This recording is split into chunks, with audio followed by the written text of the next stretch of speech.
আজকে শুনুন একটা ছোট্ট টিপস।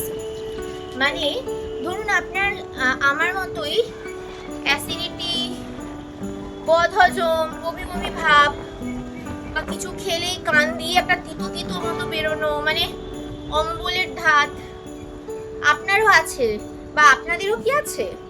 অনেকেরই আছে জানি।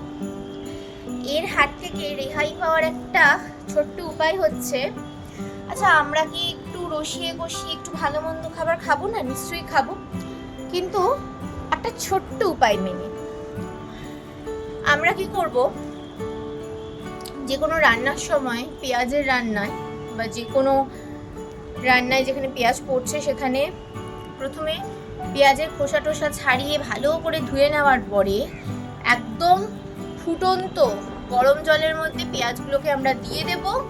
দিয়ে তারপরে 5 থেকে 10 মিনিট মতো পেঁয়াজটাকে আমরা বয়েল করে নেব।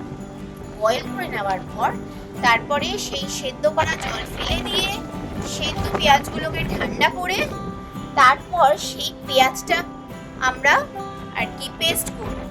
মানে এই সেদ্ধ পেঁয়াজটাকে আমরা পেঁয়াজ বাটা হিসেবে রান্নায় গ্রেভিতে ইউজ করব।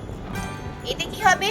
রান্নার স্বাদ বাড়বে, গ্যাস, অম্বল, বদহজম, অ্যাসিডিটি, চুয়া ঢেকুর, বমি বমি ভাব এইগুলোর হাত থেকেও আমরা রেহাই পাবো।